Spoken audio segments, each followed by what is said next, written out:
First time యూపీఎస్సీకి tuitions only in Tirumala IAS institute Chaitanyapuri. Call చేసి ఇప్పుడే జాయిన్ అవ్వండి. ఎప్పటికీ వెనుకబడే ఉండాలనా? ఎప్పటికీ మన పిల్లలు ఇట్లనే ఉండాలనా? ఎప్పటికీ మన పిల్లలు కోస్గి బస్ స్టాండ్లోనో, లేకపోతే కొడంగల్ బస్ స్టాండ్లోనో, మద్దూరు బస్ స్టాండ్లోనో, దౌలతాబాద్ బస్ స్టాండ్లోనో, లేకపోతే గుండుమాల్ చౌరస్తల్లో ఇంకా లుంగీలు కట్టుకొని ఖాళీగానే తిరగాలనా? మన పిల్లలు చదువుకోవద్దా? మన పిల్లలు డాక్టర్లు, లాయర్లు, ఇంజనీర్లు కావద్దా? మన పిల్లలు పరిశ్రమలలో పని చేయొద్దా? వాళ్ళ పిల్లలు చదువుకొని ఐఏఎస్లు, ఐపీఎస్లు కావద్దా? మన కొడంగల్కు మెడికల్ కాలేజ్ వద్దా? మన కొడంగల్కి ఇంజనీరింగ్ కాలేజ్ వద్దా? మన కొడంగల్కు పాలిటెక్నిక్ కాలేజ్ వద్దా? మన కొడంగల్కు డిగ్రీ కాలేజ్ వద్దా? ప్రతి మండలానికి జూనియర్ కాలేజ్ వద్దా? మన పిల్లలు చదువుకోవడానికి విద్యాలయాలు కొడంగల్లో ఉండాలనా లేదా ఆలోచన చేయండి. చదువుకోవడానికి మన పిల్లలకు విద్యాలయాలు ఉండాలని, చదువుకున్న మన పిల్లలకు ఉద్యోగ ఉపాధి అవకాశాలు రావాలని ఆ పరిశ్రమలను తీసుకొచ్చే ప్రయత్నం నేను చేస్తుంటే చంద్రశేఖరరావు ఆయన మనుషులు మనకు అడ్డం పడి ఎట్లయినా కొడంగల్ను ముంచాలని ఇవాళ కొడంగల్ అభివృద్ధికి అడ్డం పడుతున్నారు.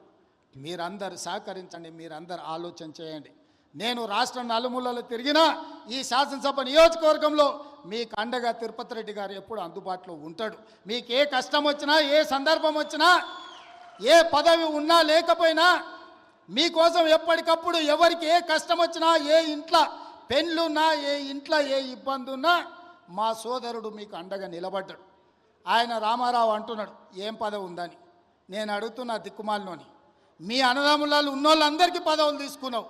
ఆయన నీ సడ్డకుని కొడుకుకి రాజ్యసభ తీసుకున్నావు, నీ చెల్లెల్ని ఎంపీగా ఓడగొడితే ఎమ్మెల్సీ తీసుకున్నావు, నువ్వు మంత్రి తీసుకున్నావు, నీ మా బావ మంత్రి తీసుకున్నావు, నీ నాయన ముఖ్యమంత్రి తీసుకున్నావు, నీ ఇంటిలి పదవులు తీసుకున్నారు.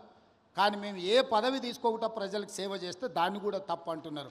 పదవులు తీసుకోవడం తప్ప, కుటుంబం దోసుకోవడం తప్ప, ఏ పదవి ఆశించకుండా ప్రజలకు అందుబాటులో ఉండి ప్రజల మేలు కోసం ఒకవేళ నేను రాష్ట్రం మొత్తం నలుమూలలు తిరిగే బాధ్యత నేను తీసుకుంటే నా కుటుంబ సభ్యులు మీకు అండగా నిలబడితే కూడా వాళ్ళ కళ్ళల్లో నిప్పులు పోసుకుంటున్నారు. మీరు ఆలోచన చెయ్యండి. వాళ్ళ ఇంట్లో ఆయన ముఖ్యమంత్రి, అల్లుడు మంత్రి, కొడుకు మంత్రి, బిడ్డ ఓడిపోతే ఎమ్మెల్సీ, సడ్డకుని కొడుకు రాజ్యసభ, వాళ్ళ చుట్టపోళ్ళు అందరూ మంత్రులైన. నేను అట్లా ఎవరు నన్ను తీసుకున్నాను మా కుటుంబంలో? మీరు చెప్పండి. ఏ పదవి లేకుండా నిస్వార్థంగా మీకు పనిచేస్తుంటే కేసీఆర్ కుటుంబం తప్పు పడుతుంది. అట్లెట్లా చేస్తారా మీరు? ఏ పదవి తీసుకోకుండా మేము చూడు ఎన్ని తీసుకున్నామో, ఎంత దోసుకున్నామో చూడమంటారు. మీలాంటి పదవులు తీసుకోనికే దోసుకోనికే మేము పోటీ పడం చంద్రశేఖరరావు. మా విధానం అది కాదు. మమ్మల్ని నమ్మిన ప్రజలకు అండగా నిలబడి, వాళ్ళ కష్టం వస్తే కష్టాలలో వాళ్ళ తోడుగా నిలబడి, వాళ్ళ కోసం కొట్లాడి, వాళ్ళ కోసం రక్తం చిందించే నాయకత్వం మాది. మిమ్మల్ని నమ్ముకున్న వాళ్ళని మోసం చేసి దోసుకునే నీతి మీది. మీకు మాకు తేడా ఉంది. మేము మీలాక కాదు. నేను నికార్సుగా నిక్కచ్చిగా చెప్తున్నా, మీలాక పదవులు కొల్లగొట్టడానికి, రాష్ట్రాన్ని దోసుకోవడానికి నా కుటుంబం లేదు. నా కుటుంబం నాకు మీరు ఆశీర్వదించే అవకాశం ఇచ్చినందుకు మీకు అండగా నిలబడాలని సమయం ఇస్తున్నారు. ఇన్నేళ్ళైంది నేను మీకు ఇక్కడికి వచ్చి.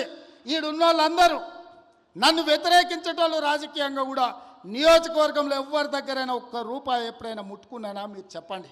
చెప్పండి. మీరు వీలైనంత వరకు మేము సాయం చేసినాం. నేను బస్ డిపోకి భూమి ఇచ్చిన, నేను సబ్స్టేషన్లకు భూమి ఇచ్చిన, నేను పాఠశాలలకు భూములు ఇచ్చిన, నేను సొంతంగా కొని ఇవాళ కోస్గిల బస్ డిపోకు ల్యాండ్ ఇచ్చిన. ఎన్ని కోట్ల రూపాయల విలువనో ఇవాళ మీరే చెప్పండి. ఇవాళ మనం సబ్స్టేషన్లకు భూములు కొనిచ్చినాం. ఏ ఊర్లో గుడి కట్టినా, బడి కట్టినా, ఎవరు పిల్లలు